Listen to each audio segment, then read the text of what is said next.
Qu'est-ce que c'est? Une Bible? Tu lis la Bible, Ringo? Pas tous les jours. Au large biblique. Le podcast qui explore la Bible. Bonjour à toutes et à tous sur Au large biblique, le podcast qui explore la Bible. Nous ouvrons avec cet épisode une nouvelle émission. Celle-ci est dans la suite des séries précédentes sur l'Israël biblique. Davantage qu'une suite, il s'agit d'un focus sur une période de l'histoire et une région. Nous allons nous embarquer pour la Galilée au temps de Jésus. Cette nouvelle série d'épisodes va s'intéresser aux milieux de vie dans lesquels Jésus et ses contemporains, disciples et contradicteurs, ont grandi et vécu. Comment ces hommes et ces femmes vivaient-ils dans leur quotidien? Nous ne nous interdirons pas pour autant d'aller un peu plus loin jusqu'à Jérusalem par exemple et parfois de prolonger l'histoire jusqu'aux guerres juives.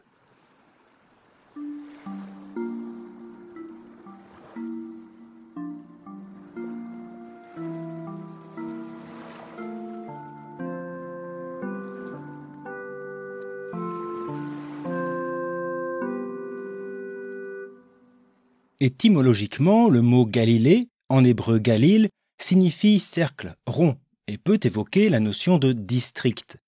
Ce nom topographique est assez récent dans l'histoire d'Israël. Certes, il apparaît, mais rarement, dans la Bible hébraïque. On le trouve dans le livre des Juges et des Rois, rédigé durant la période perse. Il désigne alors la région des anciennes tribus de Nephtali, de Zabulon et d'Issachar.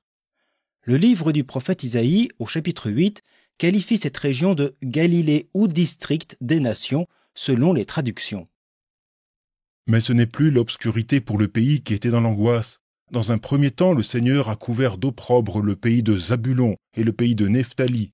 Mais ensuite, il a couvert de gloire la route de la mer, l'au-delà du Jourdain et la Galilée des nations.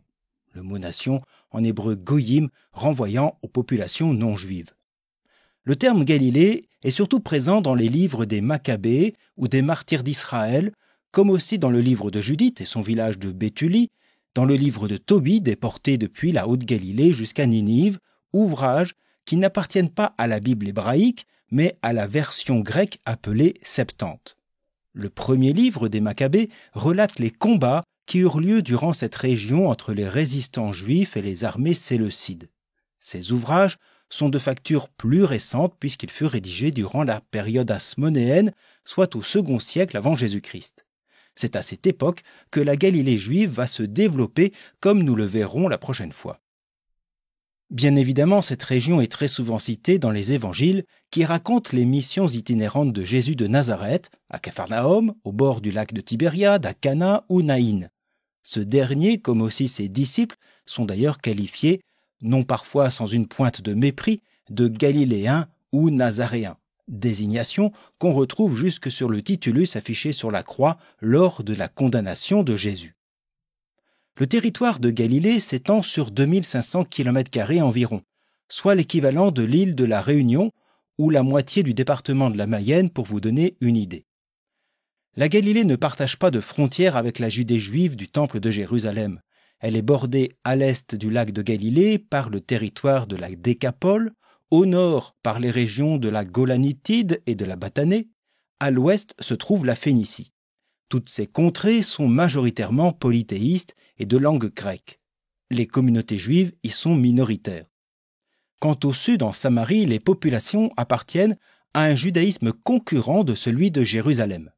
Depuis le début du 1er siècle de notre ère et la destruction par le roi de Jérusalem Jehoiakim Ier de leur sanctuaire du mont Garizim, les querelles et les conflits sont récurrents entre les Juifs samaritains et les Juifs de Judée et de Galilée. Les deux populations ne s'apprécient guère, comme l'évoque aussi l'épisode de la rencontre entre Jésus et une Samaritaine dans l'évangile de Jean. Bref, la Galilée ressemble à un îlot entouré de nations polythéistes et par une région dont le judaïsme diffère de celui de Judée. Cependant, la Galilée n'est pas uniquement peuplée de Juifs. Elle accueille des cités grecques fondées durant la période hellénistique ou récemment construites durant la période romaine, comme Tibériade par exemple. Plus largement, l'influence grecque se fait sentir. On peut prendre comme exemple les noms grecs des apôtres juifs, André et Philippe. Si la langue commune du peuple judéen et galiléen est l'araméen, on peut entendre parler grec, qui, un peu, voire plus que l'anglais aujourd'hui, est devenu la langue internationale partagée par ce bassin méditerranéen oriental, que ce soit pour le commerce ou par les juifs issus de la diaspora, par les habitants des grandes cités, comme aussi les armées et les notables romains.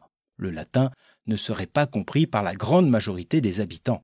Quant à l'hébreu, il est moindrement usité que l'araméen, principalement pour les lectures de la Torah par les scribes ou sur quelques épitaphes.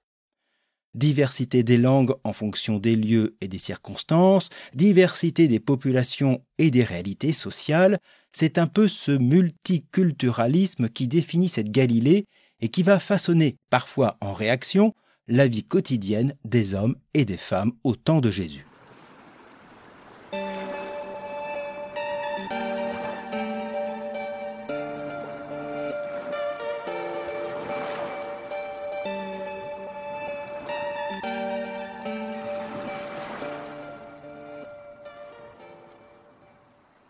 J'ai décidé, cela se comprend, de présenter la Galilée au temps de Jésus. La naissance de ce dernier a lieu vers l'an 7 avant notre ère, tandis que sa mort est habituellement datée durant la Pâque de l'année 30. Jésus a donc grandi principalement dans une région dominée par Rome durant le règne de Tibère et dans une Galilée gouvernée par Antipas, le fils d'Hérode. Une période marquée par quelques révoltes contre Rome, que ce soit en Judée et en Galilée. J'en parlerai au prochain épisode qui sera consacré à l'histoire de la Galilée. Mais si les conditions politiques sont importantes et nécessaires pour comprendre le contexte, les épisodes suivants seront consacrés à la vie quotidienne. Nous nous intéresserons aux aspects économiques, pas seulement dans leur globalité, mais aussi à la vie de labeur des populations, du moissonneur au pêcheur, leurs revenus comme aussi les taxes auxquelles ils furent soumis. Par la suite, nous nous intéresserons à la vie d'un village, mais aussi d'une cité galiléenne, et donc des liens ou l'absence de lien entre la culture grecque et le monde juif, ainsi que la religiosité des populations. Car tous les juifs galiléens ne sont pas des juifs pieux, fréquentant assidûment la synagogue. On a souvent tendance à rétro-projeter au temps de Jésus nos représentations parfois caricaturales du judaïsme rabbinique orthodoxe qui n'apparaîtra qu'à partir du second siècle. Car le judaïsme et la synagogue du 1er siècle de notre ère en Galilée est quelque peu différente, ou du moins n'a pas les mêmes préoccupations en cette période où la Judée existe et le temple de Jérusalem est encore debout. Il en sera autrement après les 2 guerres juives. Par la suite, les épisodes auront pour thème la vie domestique en ses multiples aspects. Les repas et l'alimentation, l'hygiène, la famille, la place de la femme, l'éducation, les fêtes et les moments importants de la vie. Là encore, il nous faudra nous défaire des images d'un petit garçon, nommé par exemple Jésus, habitant sagement dans la maison de ses parents. La maisonnée du clan familial est plutôt élargie aux oncles, frères, sœurs, etc. En dernier lieu, nous évoquerons les voyages et les pèlerinages dans la ville de Jérusalem et son temple, restauré par Hérode le Grand, ainsi que son fonctionnement. Tous ces aspects permettront, je l'espère, de mieux nous représenter les récits et les paraboles des évangiles qui sont une des sources à cette enquête.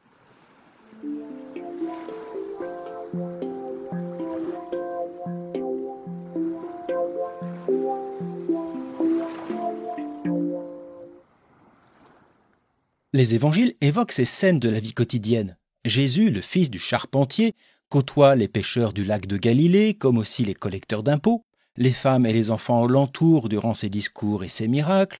Jésus fait face à la mortalité infantile, aux maladies. Les paraboles nous racontent des histoires de bergers, de moissons, d'oliviers, de pains, de repas, de fêtes.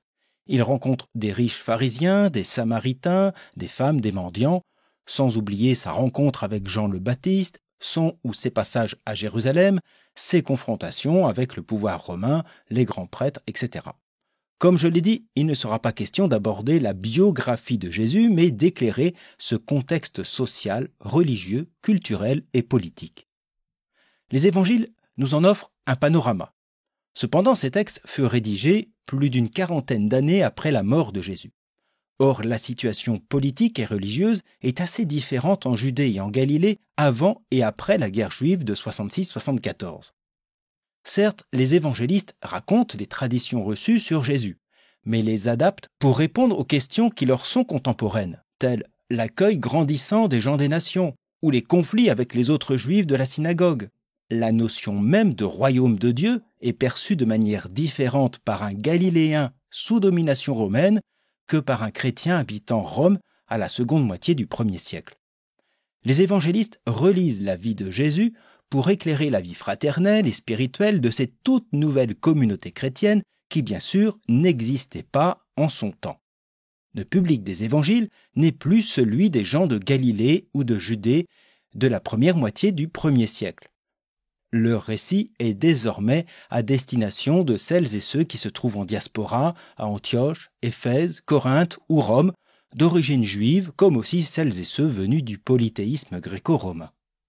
Les évangiles s'appuient sur l'histoire de Jésus, mais leur langage et leur écriture est destiné à un présent et à un avenir.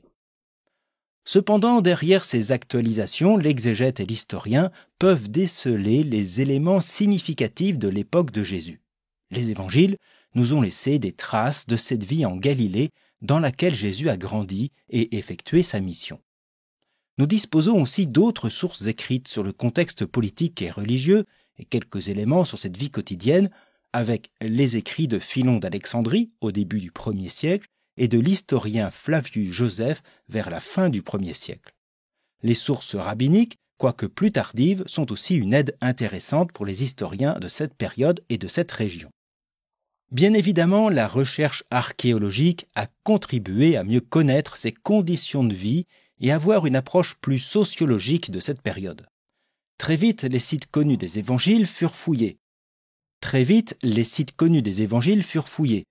Capharnaüm en est le meilleur exemple en révélant le village antique comme possiblement la maison de pierre sur laquelle à l'époque byzantine fut édifiée une église.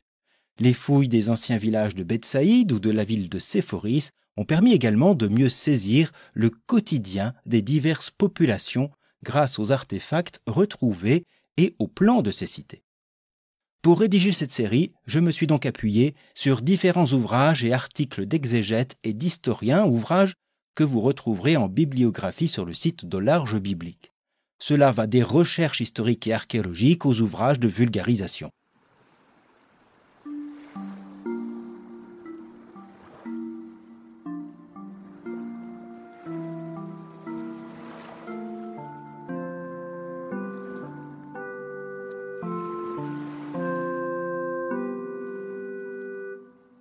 Ce premier épisode se voulait une présentation générale et de la Galilée et de cette nouvelle exploration de l'histoire biblique. J'espère que vous y trouverez beaucoup d'intérêt. Comme à votre habitude, n'hésitez pas à faire connaître ce nouveau thème du podcast. Ce dernier peut aussi intéresser des enseignants de religion en collège et lycée, des catéchistes ou autres curieux de la Bible et de la vie de Jésus que vous pourriez connaître. Partagez cette émission sur vos réseaux ou envoyez-leur le lien du podcast. Des boutons de partage présents sur le site pourront vous faciliter la tâche. Je tiens à remercier celles et ceux qui, depuis la dernière émission sur Élysée, ont soutenu par leurs dons les projets du site et de ce podcast.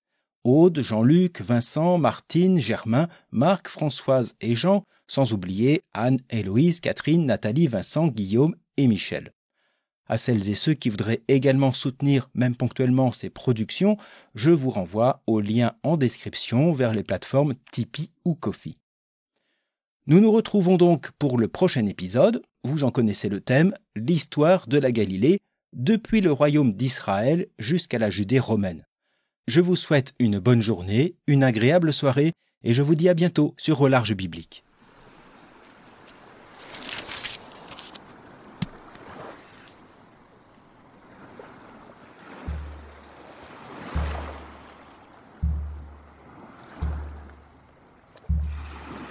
Au Large Biblique est un podcast créé et animé par François Bessonnet, prêtre et bibliste.